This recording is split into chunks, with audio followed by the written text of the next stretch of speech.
योगी सरकार की बात करें तो, लेकिन वो वहाँ से भी चले गए, सपा में आए, सपा में रहे, उसके बाद वो वहाँ से भी निकल गए। तो ऐसे में जो उनकी एक विश्वसनीयता है उसके ऊपर सवाल खड़े होते हैं कि क्या वाकई स्वामी प्रसाद मौर्य कोई सीरियस राजनीति करना चाहते हैं या यूं ही यहाँ से वहाँ घूमते हुए नजर आते हैं। क्योंकि उन्होंने बैठी और वो रोती हुई एक मंच पर नजर आए, जिसको लेकर स्वामी बहुत नाराज हुए। तो आप समझ सकते हैं कि किस तरह से अपनी बेटी के का जो अपमान हुआ है मौर्य की, वो गुस्से में तो होंगे, लेकिन बिल्कुल अपनी पार्टी में ना सही तो हो सकता है कि मायावती के साथ में आने वाले दिनों में वो नजर आ जाएं। क्योंकि देखिए संघमित्रा भी पॉलिटिकल एक्टिव हैं, काम करना चाहती हैं। उन्होंने कहा है कि मैं बैठूंगी नहीं। अगर यहाँ पर बीजेपी से उनका तालमेल नहीं हो पाता है तो बिल्कुल ऐसा हो सकता है कि बीएसपी एक बड़ा विकल्प उनका हो सकता है। और साथ में नमस्कार, मैं हूं माही सिंह और आप देख रहे हैं नेक्स्ट 9 न्यूज। आज बात करने वाले हैं कुशीनगर सीट के मुखिया, जिस तरीके से वहां के प्रत्याशी या फिर बोल लीजिए वहां के एक शहंशाह के रूप में निकले हैं स्वामी प्रसाद मौर्य। और कहीं ना कहीं वो जितने दलित वर्ग के वोट हैं कहीं ना कहीं उसको साधने में पूरा प्रयास करते हुए नजर आ रहे हैं। लेकिन वहीं मायावती भी उस सीट पर दिखाई दे रही हैं। तो ऐसे में क्या मायावती और स्वामी प्रसाद मौर्य आपस में टक्कर देते हुए दिखाई देंगे, या फिर जिस तरीके से स्वामी प्रसाद मौर्य ने बहराइच में कांग्रेस को समर्थन दिया है वैसे कुशीनगर सीट पर मायावती को भी समर्थन दे सकते हैं? ये सब तमाम सवाल खड़े होते हैं और इन सभी सवालों के लिए हमारे साथ हम अमन जी मौजूद हैं। इनसे जानते हैं कि आखिर ये कुशीनगर का सीट का जिस तरीके से पूरा माहौल बनता हुआ दिखाई दे रहा है, आपको लगता है कि मायावती वहां से जीत सकती हैं या फिर स्वामी प्रसाद मौर्य वहां पर कुछ कमाल कर सकते हैं? देखिए, स्वामी प्रसाद मौर्य के बारे में जब हम बात करते हैं तो बिल्कुल एक ऐसा नेता नज़र में आता है जो बहुत कंफ्यूज्ड है। आप देखें शुरुआत से कि बीएसपी में अच्छा खासा रुतबा उनका था, अच्छे खासे पद पर वो रहे, लेकिन उसके बाद वो बीजेपी में चले जाते हैं, बीजेपी में रहते हैं, वहाँ से मोह भंग होता है, फिर सपा में चले आते हैं, सपा में रहते हैं और सपा से भी उनका मोह भंग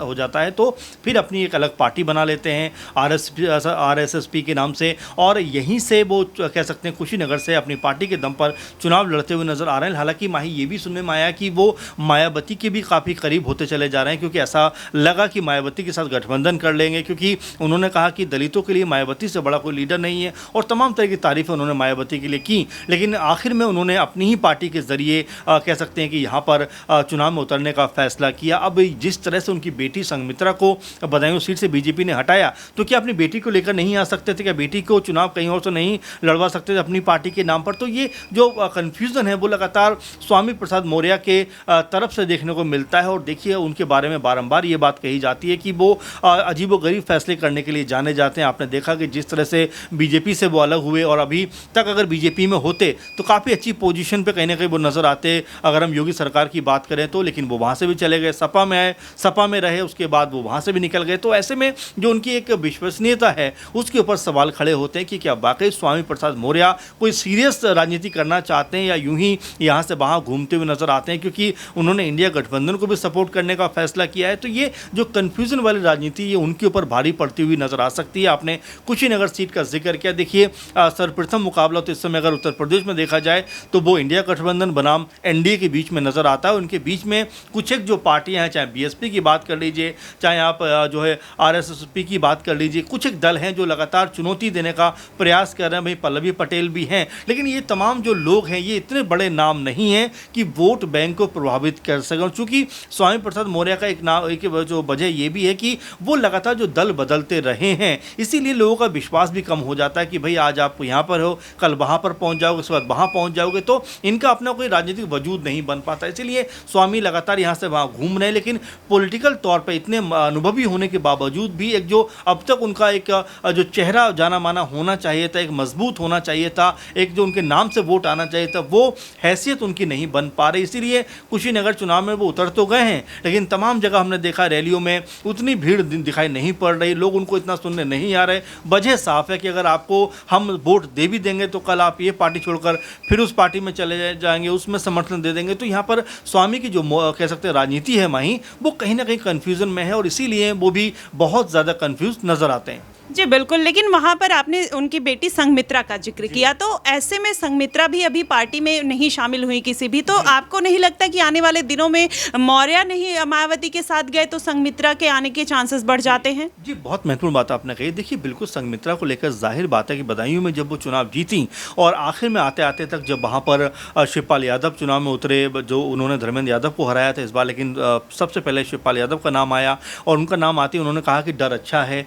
हालाँकि जब सीट बँटवारे होते हैं, टिकट बँटवारे होते हैं, उसपे संघमित्रा का टिकट काट दिया जाता है। उनको बोला है कि आप घर बैठिए, और वो रोती हुई एक मंच पे नजर आई, जिसको लेकर स्वामी बहुत नाराज़ हुए। तो आप समझ सकते हैं कि किस तरह से अपनी बेटी के का जो अपमान हुआ है मौर्य की, वो गुस्से में तो होंगे, लेकिन बिल्कुल अपनी पार्टी में ना सही तो हो सकता है कि मायावती के साथ में आने वाले दिनों में वो नजर आ जाएं। क्योंकि देखिए, संघमित्रा भी पॉलिटिकल एक्टिव हैं, काम करना चाहती हैं। उन्होंने कहा है कि मैं बैठूंगी नहीं। अगर यहाँ पर बीजेपी से उनका तालमेल नहीं हो पाता है तो बिल्कुल ऐसा हो सकता है कि बीएसपी एक बड़ा विकल्प उनका हो सकता है, और साथ में जो उनके पिताजी की पार्टी है उसमें भी उनकी जो है एंट्री होती हुई नजर आती है। क्योंकि शुरुआत में देखा गया था कि मौर्य ने यह तक कहा था कि जो बीजेपी में जिस तरह से वो शामिल है, मेरी विचारधारा उनसे अलग है। अगर मेरी बेटी भी वहाँ पर है तो मैं बेटी से भी बात नहीं करूँगा, क्योंकि पॉलिटिकल तौर पे, क्योंकि मेरी विचारधारा राजनीति की अलग है, उनकी राजनीतिक विचारधारा अलग है। इसीलिए उन्होंने कहा था कि पॉलिटिकल जो डिफरेंसेस हैं वो मेरी बेटी में और मुझ में हैं, और उस मुद्दे पे हम कभी एक नहीं हो सकते। हाँ, परिवार की बात है, मेरी बेटी है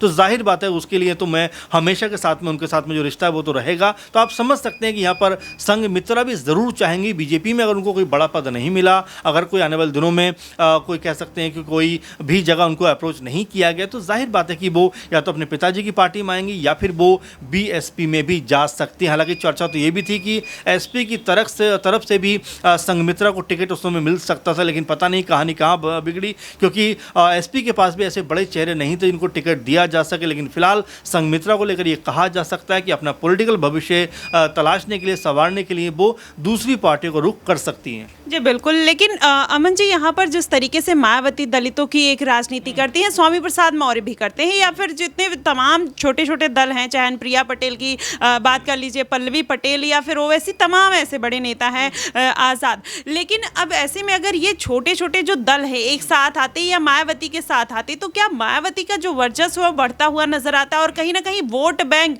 जो बढ़ता हुआ दिखाई दे रहा है, उसका जो फायदा है एनडीए गठबंधन को होने वाला है, तो ऐसे में कहीं ना कहीं ये सभी पार्टियों को नुकसान नहीं है?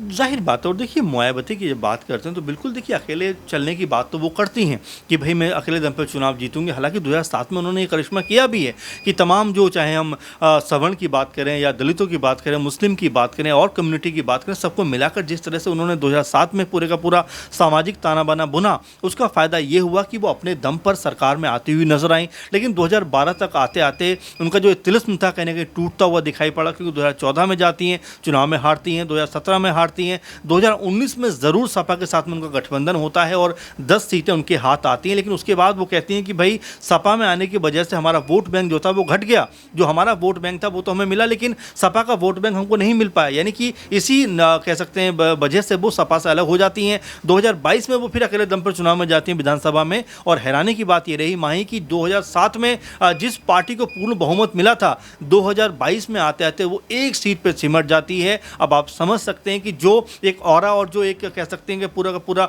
रुतबा मायावती ने क्रिएट किया था उत्तर प्रदेश के अंदर, उसमें पूरी तरह से फेल होती हुई नजर आती हैं। और यही बात थी कि हर कोई कह रहा था कि भाई आप इंडिया गठबंधन में आ जाइए। अखिलेश यादव से लेकर तमाम सारे लोगों ने कहा था कि आप पीएम पद का भी हम आपको उम्मीदवार बनाएंगे, लेकिन मायावती टस से मस नहीं हुई। उन्होंने कहा कि नहीं, मैं अकेले चलूंगी। लेकिन अकेले चलने का फायदा क्या उनको होता हुआ नजर आएगा? उनके जो भतीजे हैं, जिस तरह की बयानबाजी उन्होंने कर दी, क्या उससे उनको नुकसान होने वाला है? तो ऐसे में मायावती को अब संभलना पड़ेगा। और जो छोटे छोटे दल हैं, अगर ये उनके साथ आते हैं, चाहे हम पल्लवी पटेल की बात करें, हम आज़ाद की बात करें या और तमाम दल की बात करें, अगर ये भी उनके साथ आते हैं तो इससे भी मायावती के कह सकते हैं कि जो जिन सीटों पर चुनाव लड़ रही हैं उनके ऊपर काफ़ी फ़र्क पड़ता, असर पड़ता। लेकिन मायावती ने एक अप्रोच रखी कि नहीं, मैं अकेले चुनाव में जाऊंगी, तो उसका मुझे लगता है नुकसान उनको उठाना पड़ सकता है। क्योंकि अब ये जो राजनीति है 2007 वाली राजनीति नहीं है, क्योंकि यहाँ पर बीजेपी पार्टी बहुत स्ट्रांग है। उस समय बीजेपी उतनी स्ट्रांग नहीं हुआ करती थी। अब यही वजह है कि मायावती दम तो भर रही हैं, लेकिन वो दम पूरी तरह से कामयाब होता हुआ दिखाई नहीं पड़ रहा है, क्योंकि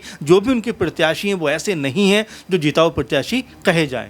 जी बिल्कुल, जिस तरीके से मायावती ने अपनी पार्टी को संभालने के लिए आकाश आनंद को मैदान में उतारा था, कहीं न कहीं वो उनका प्लान फेल होता हुआ नज़र आया। ऐसे में छोटी-छोटी पार्टियाँ भी छिटकी हुई हैं, तो ऐसे में मायावती क्या उनको आने वाले चुनाव में, इस चुनाव में तो काफ़ी देर लग रही है, हो गया है मायावती को, लेकिन आने वाले जो विधानसभा, राज्यसभा के चुनाव होंगे, उसमें मायावती किस तरीके से फिर से इनको समेटते हुए और अपनी पार्टी को खड़ा करते हुए नज़र आ सकती हैं। फिलहाल आपकी इस पे क्या प्रतिक्रिया बनेगी कि इस बार मायावती लोकसभा चुनाव में कितनी सीटों पर अपनी जीत दर्ज कर सकती हैं? आप हमें कमेंट बॉक्स में ज़रूर बताइएगा। फिलहाल के लिए बस इतना ही। देश और दुनिया की तमाम खबरों के लिए हमारे साथ बने रहिए नेक्स्ट 9 न्यूज़।